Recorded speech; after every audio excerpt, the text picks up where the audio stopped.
Hey guys, what's up? My name is Natalie. For those of you that don't know me, I'm a Canadian, born and raised Macedonian. I have moved from Canada, where I've always lived, to Macedonia, and I'm here documenting my experience. If you haven't checked out my previous video talking about my decision to move, go check it out. Otherwise, stick around and let's talk about the pros and cons of living in Macedonia. Time to go back where I belong. God is calling, he can't be wrong. Let's go home. Let's go home. Why don't we just break away? Let's go home. I've been in Macedonia for a little over a month now. And obviously that's not a lot of time, but I think given the time that I've been here, I've gotten to know the country well enough that I can at least list quite a few pros. I think they're pros of living here.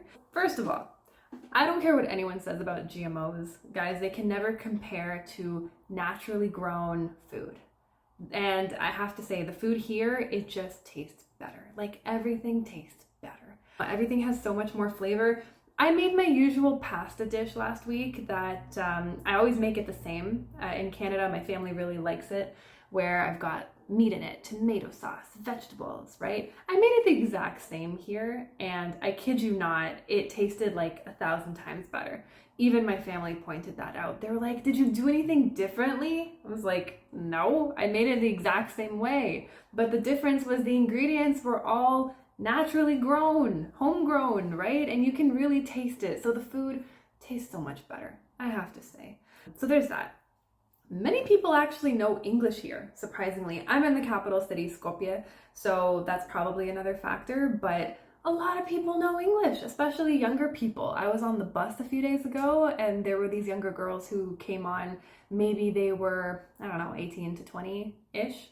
And yeah, they just started like inserting English words in their conversation. Maybe they find it cool. I don't know. So I think people here genuinely like incorporating English. They probably find it really interesting. You will get by. If you don't know a lick of Macedonian, you will get by in the capital city. Anyways, I don't know about the small towns, but granted, the older generations don't really know as much English, but the younger ones definitely do.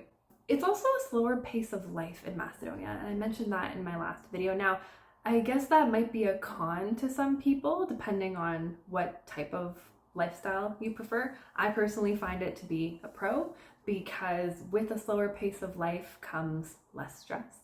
People are just generally not in a rush to get to places.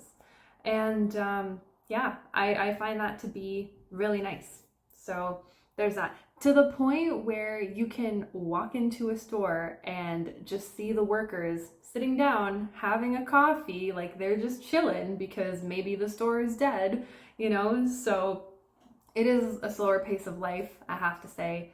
I personally appreciate that. With that too comes better work-life balance. Again, I mentioned that in my other video. People do not heavily identify with their work here. They just work to, you know, make a living, right? But that's not their life. So stress levels are lower, and with that, people socialize here more. They really do. Wherever you go, there are cafes on pretty much every corner, and there's always people there socializing because they really heavily value that. I find just Macedonians in general, they really value socializing, but they also really want to help. You know, I've been meeting some people, and obviously they know we recently moved here, and the amount of people that were willing to offer their help. They're like, again, same thing as what I said in my last video. They're like, if you need anything, let me know. Or, you know, they might know somebody and have some connections to whatever you need. If you need anybody, I know a guy who knows a guy, right? Like they're just really all about helping in whatever way they can. Like even people that were new to us that we didn't know before. So that was a really nice surprise, I have to say. And another pro of living in Macedonia is the locals actually treat foreigners really, really well. The hospitality is amazing, and I'm not the first person to say this. I've heard other people who were foreigners traveling to Macedonia, they mentioned the same thing as well. Funny enough, they're nicer to foreigners than to their own local people. I don't know why. Maybe they find foreigners really interesting, but I've noticed it even with myself. Like when I speak Macedonian in stores, maybe the workers think that, you know, I'm a local and it's like no big deal. But all of a sudden switch on the English and then it's like, oh my gosh, foreigner. And I guess they find it really interesting. Another pro of living here is that you get access to a lot of interesting products from Europe. There's products from Germany, there's Switzerland, I've seen Italy, France, like all across Europe, you will have access to so many different products. Literally, I have this right here. Nivea, you know, deodorant here. Where are you from? Nivea. I love checking that. Germany, from Germany. So I find it really interesting the amount of products that are here that we don't have in Canada. Like my toothpaste, Colgate, we have, but we don't have Colgate with propolis. Propolis? I don't know. Just some really interesting products. Let's talk about the cons because there are cons, I have to say. Now, obviously, there's cons wherever you live, and I'm not going to let the cons outweigh the pros and my decision to come here. Obviously that doesn't change, but there are cons of living here. So I think the first thing that comes to my mind, guys, drivers here are wild. They're crazy. Like in the capital, I would be terrified to drive because they don't really listen to the laws and regulations. You know, drivers here are very, very aggressive. For example, they might make really rapid lane changes, no signal. They're super quick about it, you know, trying to squeeze by whenever they can, driving fast, you know, going past red lights at the intersection. Drivers are insane. Honking, the amount of honking that I hear at people, drivers are literally insane. Like I was in the car with my friend not that long ago. There was a driver behind us who was getting pissed off at her speed level, even though she wasn't going slow at all. But they kept on flicking the long beams on and off, right? As a way to be like, hey, move, get out of the way, you know? And so eventually she did. And they kept doing it to every car in front of them. So there's that. But also, guys, pedestrians don't care either. So I was taking the bus the other day, public transit. And by the way, the public transit buses, I find it really cool that they're like 2-decker buses because Canada doesn't have that. Ours is just like a lame 1-decker. So I was on the second deck, right? And I got to have a really nice view while I was there. And the bus had just made a stop and was starting to take off. And there was a pedestrian, a guy that went in front of the bus. I don't know if he was maybe trying to make it and didn't want the bus to go. Like he just walked right in front of the bus as it was starting to take off. Now it wasn't going fast, but yeah, just an example, you know? Or again, pedestrians crossing at times that, you know, questionably maybe they shouldn't be crossing. So yeah, so there's that. Another con, guys. The grocery stores here, okay, when you go to check out your items, the amount of space that you have in the grocery store is like nothing. Okay, now I'm probably spoiled in Canada in the sense that when you go grocery shopping, you're checking out, you have like an entire laneway, like a highway of space to be able to comfortably pack your stuff and go, right? And they're so nicely designed that there are 2 lanes, right? So the person who's behind you, they take the second lane, right? It doesn't interfere with yours. You've got time, you've got space, right? Here, no, they don't have that. Here, it's not even like one real lane. It's like this tiny little area. And oh my gosh, it causes me so much anxiety because you have to pay. But then while you're paying, you're also bagging your stuff because the cashiers don't bag your food, which granted in Canada, only the higher end grocery stores really do that. But again, you're having to pay, bag your stuff, and be in a rush, get your change while you have the lineup behind you. So that is just, I cannot with that. That's gonna take some getting used to. But there's that. The other con, customer service here is like 0. And I I guess that kind of goes hand in hand with the slower pace of life. You enter a store, and in Canada, anyway, when you enter a store, usually you will get greeted. Now, mind you, it can sound incredibly fake, right? Just because it's better customer service doesn't mean that it's genuine. Usually you get greeted with like a, hello, welcome to our store, you know, and they might tell you about the promotions of the day, depending on where you're going. But here, no, you walk in, no one really looks at you or cares, and that's fine, right? I don't always like to be greeted anyway. I found it kind of fake in Canada, but I've had times where, let's say you have a question, you can't find something in the grocery store or whatever it is.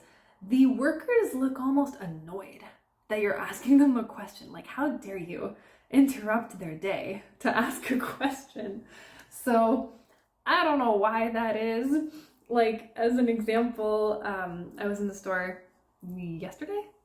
Yeah, I was in the store yesterday with my family, and we were looking for, I don't even remember what we were looking for, to be honest, but the point is, we asked a worker where to find whatever it was, and she told us, right, we found it, but then we were looking for a second item. I think there were wall hooks, you know, the kind that you just like stick on the wall to hang things, and we asked her where we can find it, and she was like, I told you that it's at this place.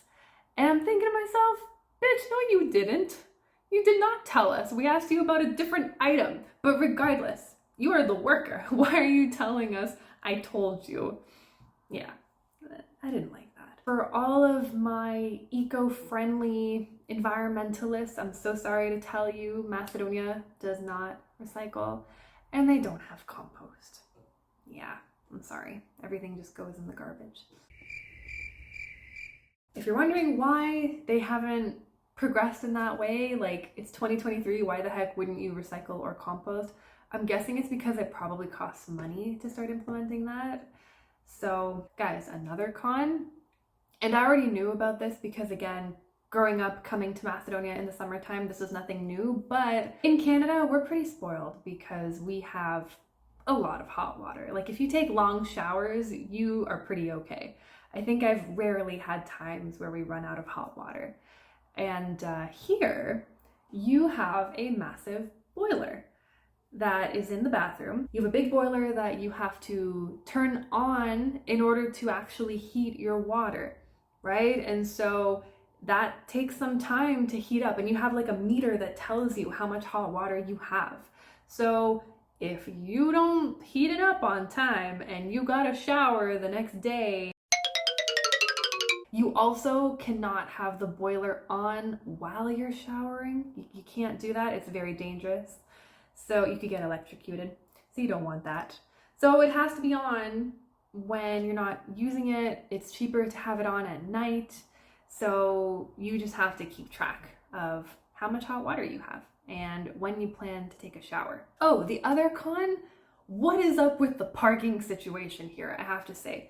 Now, being in a big city, there's not a lot of parking anyway. That is a really big problem for a lot of people, which is why they tend to walk or take public transit.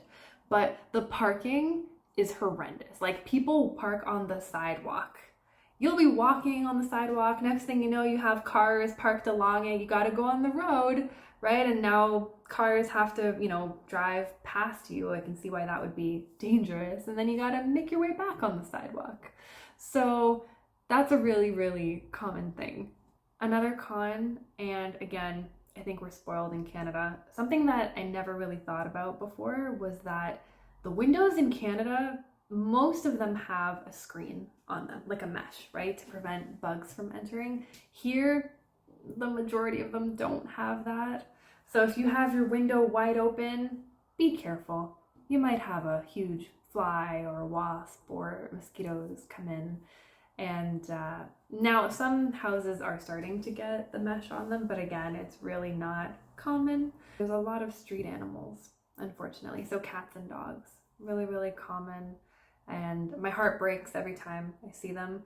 But if you want to be like me, you could carry some dog food, cat food in your bag and just, or water, and just feed them as you go. For people who are not from Macedonia, if you're a foreigner, be careful if you're taking the taxi or buying anything from a store that's not like a legit company. You know, there are a lot of little huts or, you know, small businesses that sell products, really interesting, unique products, but be warned that you will likely get charged more purely for being a foreigner, taxis as well, because I guess because they can charge more.